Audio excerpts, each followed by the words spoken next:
Good afternoon and welcome back to another episode of the Behind the Leazes podcast, the official podcast for Newcastle United on the Tyne and network. Hello, once again, it's another week of depression, of sorrow, and another week of just being a sad bunch of Newcastle fans. We've got Adam, we've got Rob, who both, I believe, attended the away game yesterday, where they saw Cristiano Ronaldo bag a couple of goals, Jesse Lingard come back and score a goal, and then who's the third goal scorer? Was it Bruno Fernandes? Yeah. So I think a bit of an interesting one, definitely a lot to talk about here. Of course, Man United winning 4-1. First and foremost, guys, how you doing? Rob, I'll start with you. How you doing, pal? Yeah, I'm good, mate. As you said, I was at the game yesterday, so it was a long day. It's never fun driving home, but I drove in the end. That was the thing, because the trains were crazy. I think they tried to book everything in Manchester on the same day. There was a festival on. They were meant to have the cricket on. That got cancelled. And then it was Great North Run on the way back. So it was quite a journey, but it's made even worse when you lose. So yeah, I'm doing all right. As I say, a bit tired for a Sunday, but just been having a bit of a chill day, to be honest. Yeah, it's just what you want. The Great North Run's on today, like you said. It's Park Life Festival that's on in Manchester at the minute. My girlfriend's there, enjoying it, like, you know, Stormzy and Dave and KSI and all that people. Not my kind of music, but you know, it's a very popular festival in Manchester.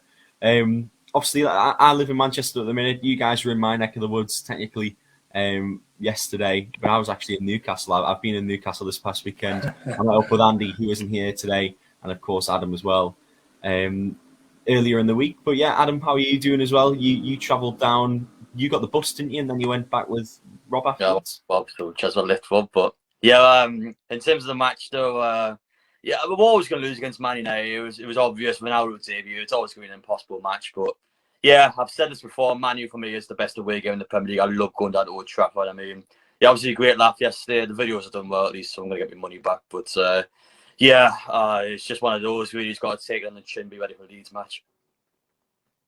And you said get your money back there. Is that YouTube revenue coming through? Yeah. Fair play to you. I want to, before talking about any of the negatives or anything like that, there might not be very many of them, but I'd like to talk about the positives. So I'll start with Adam. What sort of positive things did you see coming out of that game against Man United? Well, obviously, Liam, as you said before the stream, we didn't watch the game yesterday. We actually played quite well in the game. 4-1 was not the scoreline it should have been yesterday. Newcastle played well and competed with Man U for the full match, essentially. I mean, the only time Man U really got onto us was when they scored the second goal, because afterwards our heads dropped and it was just, the game was done by that point. But Newcastle in the first half were really good. There's what my only problem with the team is like how defensive people can sort of keep Ronaldo spaced in. But yeah, against the likes of Southampton, I mean, we draw against those sort of attacks, but Ronaldo didn't get a sniff of the ball the first half until he scored, because the defence closed him down. He had to force the ball out to the midfield every single time. And I mean, the goalkeeper mistake from Woodman cost me in the first half, because I mean, 0-0 would have been the first score, but once you go 1-0 down to Man U at half time, I mean, Man U have never lost a game at Old Trafford when they win the half time. So I mean, what chance have we got? But they came out, got the equaliser, but again, bad defending, bad goalkeeping cost for the second one, and the game was done at that point. And Rob, coming to you next as well, you saw the game firsthand at Old Trafford. What sort of positives could you take out of that performance? Well, again, like Adam said, I thought we did play well. I mean, they had more the ball, they had more chances in the first half, but generally we were working hard. You know, if we played the way we did this weekend against Manchester United, against the teams we've played so far this season, like Southampton, who we drew with, Aston Villa, who got beat by, obviously West Ham, we'll let a few in against them as well. If we played the way we did against Manchester United, we could have potentially got results. And if we play that way every game for the rest of the season, I actually think we'll be all right.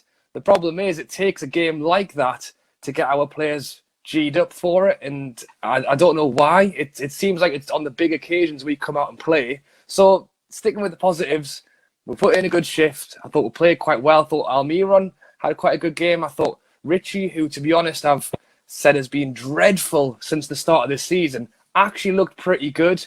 Like Adam says, first half, the centre-backs were on Ronaldo. You know, he had a few errors, a few missed touches of the ball because we were so clamped on him to make sure he couldn't do anything that he actually didn't have a very good first half.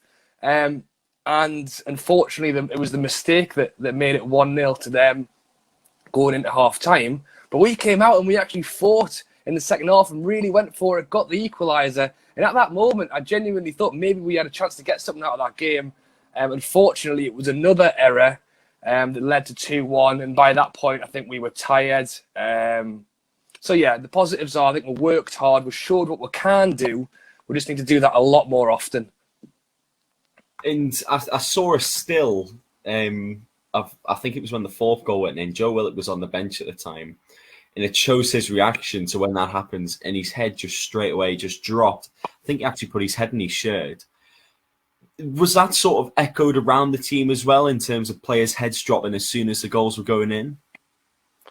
I mean, as I say, the fact that they scored right before half-time was the worst possible moment for them to get a goal. I think if we'd come out at 0-0, heads would have certainly been higher. But in fairness, coming out into the second half, we really went for it at 1-1. But I would say at the moment when it went 2-1 Manchester United, I mean, we looked tired.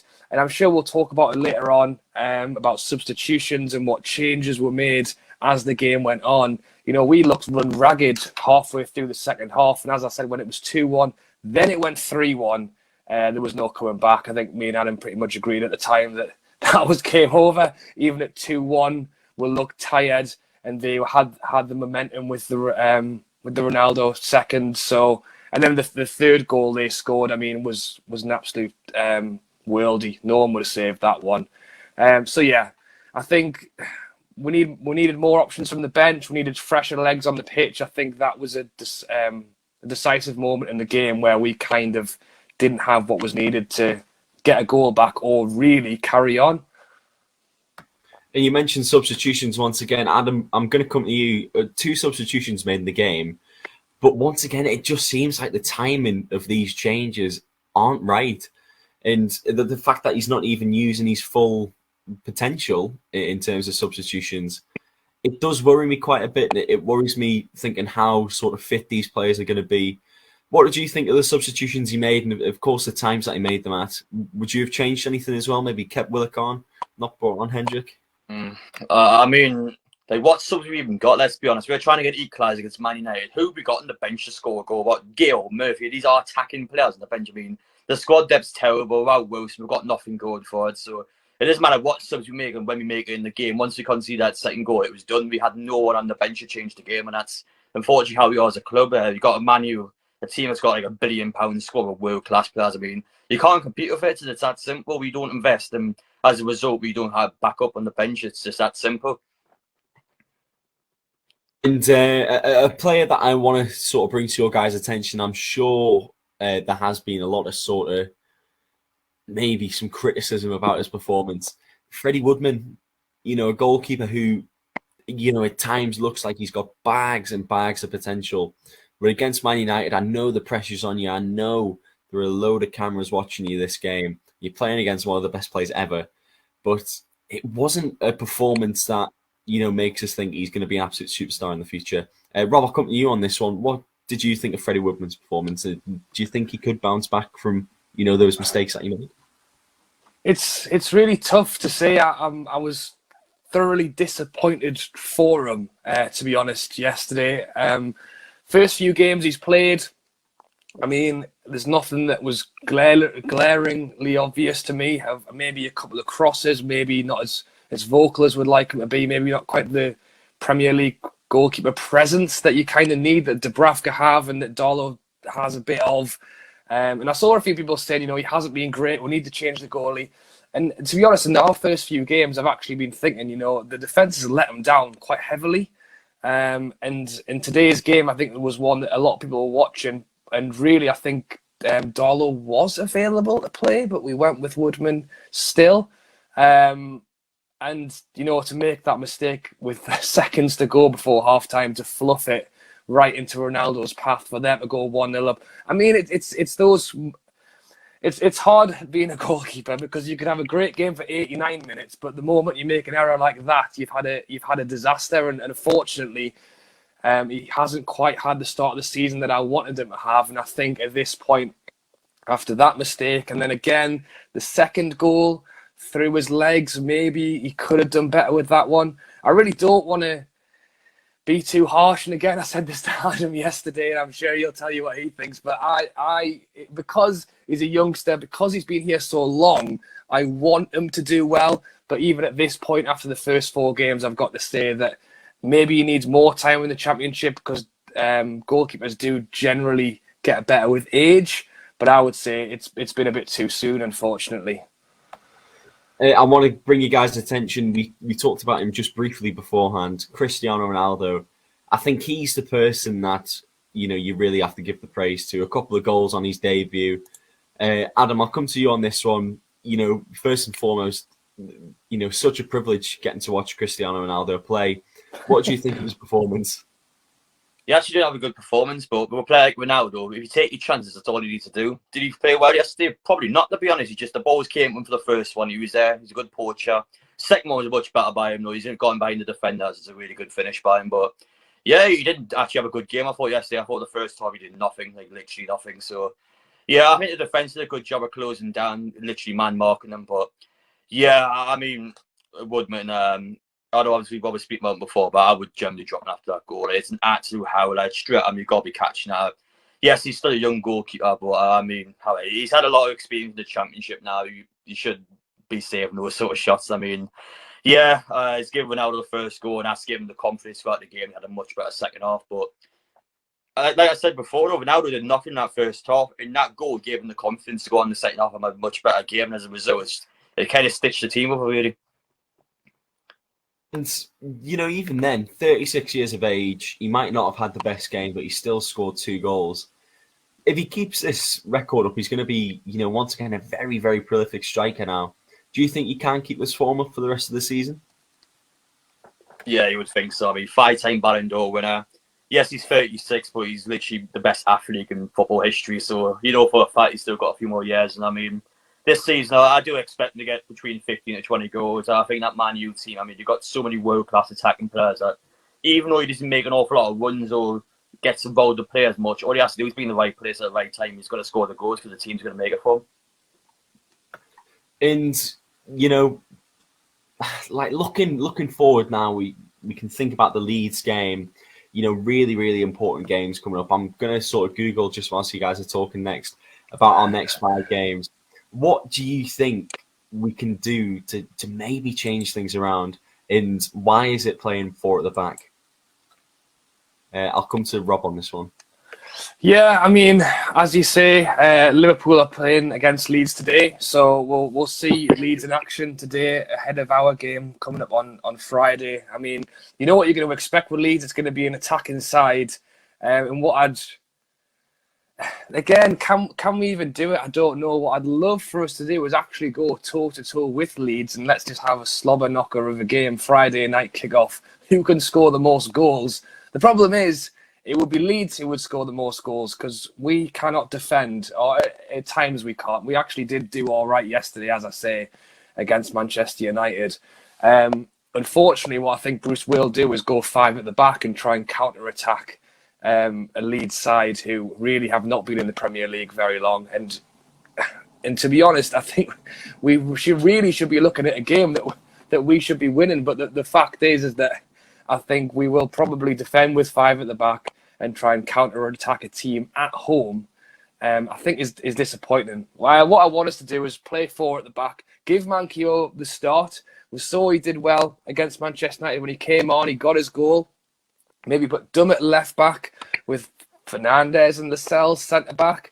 And then let's actually try and put some wide players on. I thought Miggy looked good against Manchester United as well. St. Max is probably going to have to go up front again. So Joe Linton on the other wing. Again, we struggle with depth. So I'm not even sure what players you could pick for those forward positions without Callum Wilson. Which again is a big shame that he's unavailable because I think he would do well in a game like this as well. But yeah. So we've had a comment coming in from Lee Stewart, and it's quite a long one. But I'm going to assume from this comment he is a Man United fan, talking about the quality that they have at the back and up front as well. The signings of Varane, Sancho and Ronaldo, it has brought the team up to another level.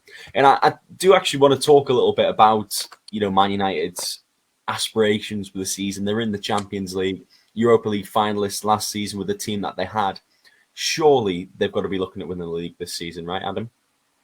A bit of contender, definitely, but I still don't know. I still don't think they're going to do it this year, but with Ronaldo, Varane, Sancho, they're obviously looking to try and get back to the top. I mean, they're the signs that every Man U fan would have wanted them to make. So, yeah, a good investment by them in the summer. You expect them to be a contender. They'll definitely be up there, but I don't know. I like the way Chelsea and City have spent the money as well. It's going to be a tough one between those three, but yeah, they're definitely a contender, Man U. I'm just looking at the next 5 games as well. Of course, we've got Leeds on Friday. Then the Saturday after, we're away at Watford. And then the next week after that, it is a away clash against Wolves. 3, I think, winnable games there, definitely. And then we've got Tottenham at home, Palace away, and then Chelsea at home after that.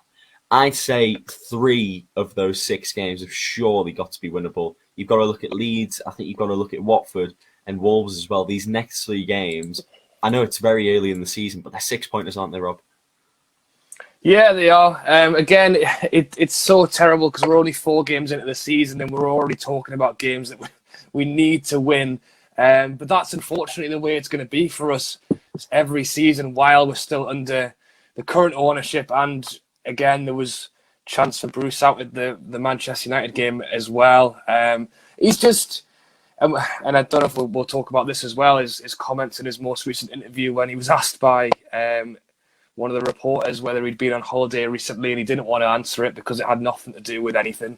Well, I think it does, to be honest. It definitely does. I mean, we are a team who are in trouble. As you say, are coming up into must-win games every week, and we've got a manager who decided to go on his jollies when we should be working on the pitch, you know? So, yeah, I think Wolves haven't had a great start. Watford haven't had a great start. And Leeds is one of them teams where I think it could possibly go either way on the day. So, yeah, definitely 3 games we need to be trying to win, for sure. Another comment from Lee now, this is about the takeover rumours that I think get swirled around. Very frequently, I think even in this last week, there's been some stuff coming out about like potential new companies being made so the takeover can get pushed through. But he said, do you think Mike Ashley will sell the club to a rich consortium? I think if the club is sold, they have a better chance. Newcastle have a better chance to buy quality players and then begin a charge for European football. I'm going to be completely honest. Yeah, like he is correct. I mean, depending on which owner we get and how much they want to invest. But as daft as it sounds, I think another couple of seasons under Rafa and we would have been well under our way. Adam, what do you think? You know, we're not too sure what's going on with the takeover really, but it would definitely start a charge for European football, wouldn't it? I mean, in terms of the takeover, I don't like to talk about it, to be honest. The last 15 years has been rumours about like every single week for the last 10 years. I mean, I don't care. I really don't care. I'll be at the games regardless. So regardless what happens to the club. Obviously, everyone wants to make Ashley go, and that's just common sense. But yeah, in terms of the takeover, I just try not to think about it. Really. I just want to get on with the season, make sure we stay up first, and then think about that sort of thing in the summer. But I don't know, and I don't really care. That's my kind of answer there. It's like a bad memory that haunts us, isn't it? Rob, what do you reckon? Or is it something that it's a bit of a touchy subject for yourself as well? No, I mean, again, I always listen to it. I try to not have an opinion on it these days because whenever I do think it's going to happen, it seems to not. So I listen out for what's going on. But I mean, in terms of Europe, I think that's light years away from where we are at the moment, unfortunately. But what I will say, and I will agree with, is, you know, when Rafa Benitez was in, and I know I don't want to talk about him too much because it is old news now, and I know Newcastle fans are sick of hearing it, but it was the same ownership, but it's somehow, way, shape or form, he managed to bring the fans together and actually build a side that seemed capable of possibly pushing on to something new. You know, the way it feels right now, it feels so bottom of the barrel in terms of what we can bring in and what we can't. You know, it was only 3 years ago that Rafa was potentially pushing for top 10, and then possibly, you know, if he'd had the 40 million was spent on Joe Linton, who knows where we could have gone. And again, that's the same owner. You know, that wasn't even that long ago. But then somehow within, again, a few years, Steve Bruce has managed to pull all the life and fun out of everything. He's playing tactics we don't understand. And I just think his mannerisms and what he says in his interviews just do not bring any confidence to us as fans for what he plans to do. He likes to big up the other team and play down us, which, you know, is not what you want to hear as a fan. And I know we probably are the underdog in a lot of games.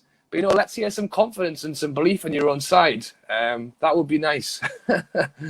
So he got asked that in an interview, didn't he? Someone asked him, why do you always play down Newcastle United and really big up the other teams? It doesn't really put much fear into the opposition.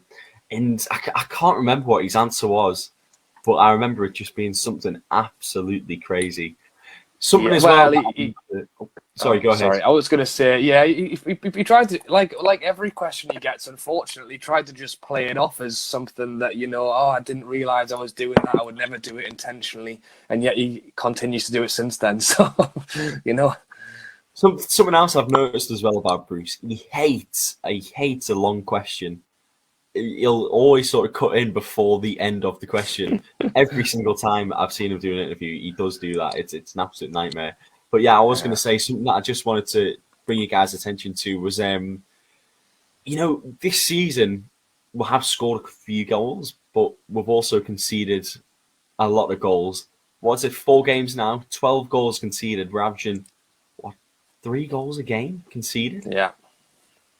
What's going on? Like, is it something to do with the defence? Is it poor goalkeeping? Is it just a whole sort of squad-wide thing? Adam, what do you reckon? Well, it's the 5 at the back, obviously, because we don't have the ball ever. So how are we expected to not concede goals when we don't even have the ball? I mean, I don't get it. Yes, the Man U, Leeds and Freddie, I actually think a 5-back will work well against them. But it likes a Southampton at home. I mean, West Ham home. Why are we playing 5-back against these sort of teams? Like, it doesn't make any sense. It doesn't help that the defenders that we have are rubbish. The defenders have been awful. I honestly said this a few weeks ago. I still think we have the worst defence in the league. We've conceded the most goals in the league now. Norwich obviously conceded 10.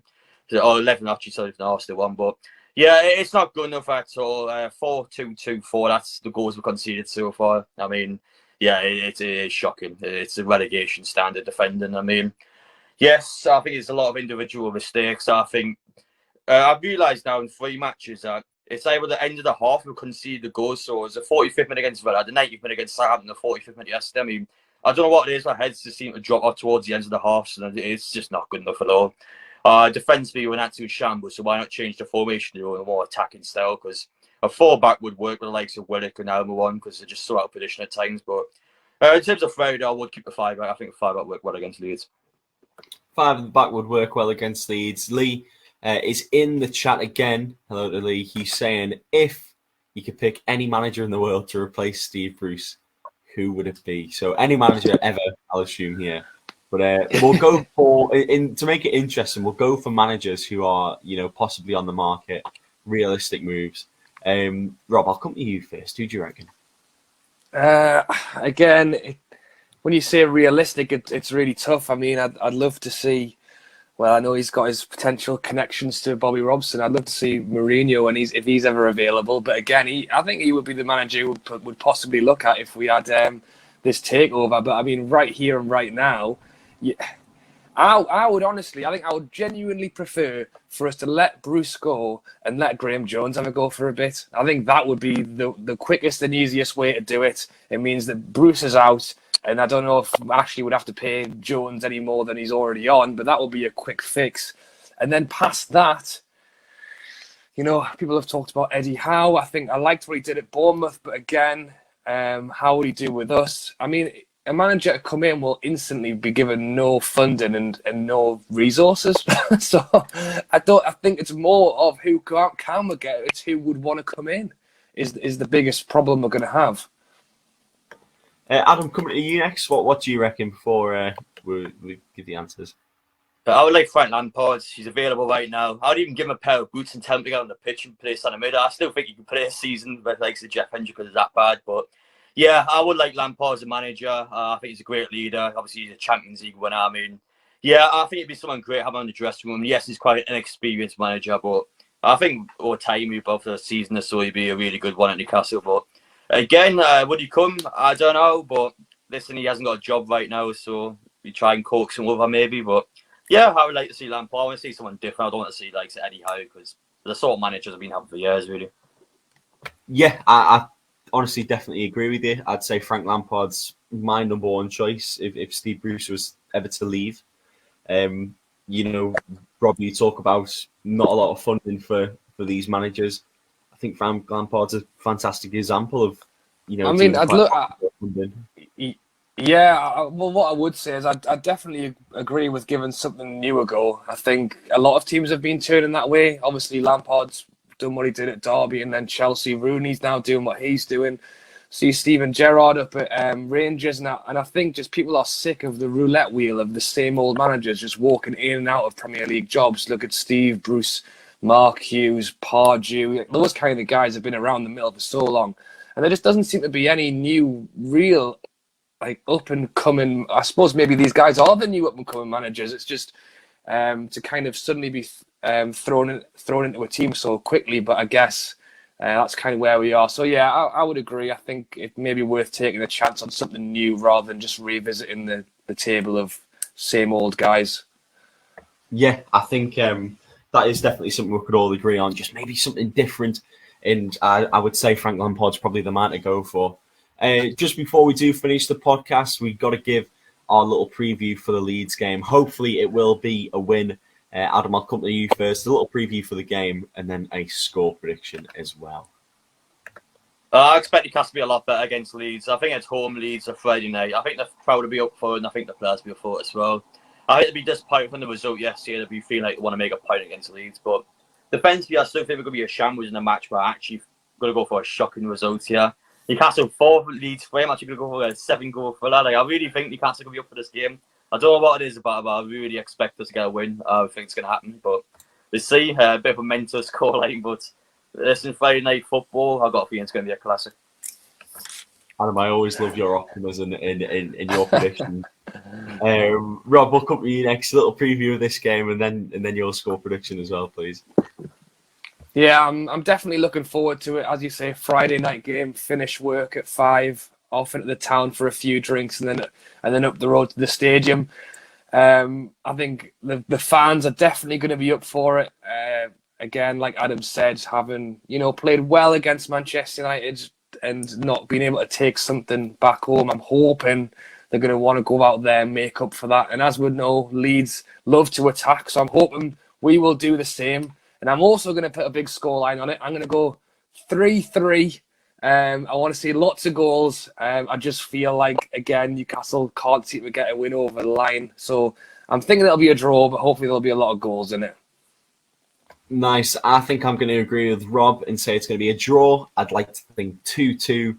It should be an absolute cracking game. Leeds like to play attacking football. We like to play counter-attacking football. So it will be quite a big meeting of the minds coming up on Friday. But let's hope for a big win for Newcastle and get that goal difference back down and 3 points on the table as well. But yes, thank you so much, everyone who tuned into this podcast. It has been an absolute cracker where we did see CR7's return, and of course a couple of goals were witnessed by Adam and Rob themselves. Just before we go, guys, anything to say? Well, enjoy the game on Friday. I mean, we've got to get result really. If we lose this game, I'm going to be in some serious trouble. But I would see how things go. But I'm saying it's Leeds away, or Leeds at home, sorry, on Friday. It's going to be a cracking game, and I can't wait to be back in the stadium. Yeah, Rob, how about yourself? Yeah, enjoy the week. Champions League's back on this week, isn't it? So we can watch a bit of quality football before we watch Newcastle on the Friday night. Hopefully St. Max can stick a few in the net for it, and we can go out celebrating on the Friday night as well. Of course, we won't mind a night on the town again. But yeah, thanks so much everyone for tuning in. It's been an absolute cracker. We'll see you next week. Bye-bye. Bye-bye.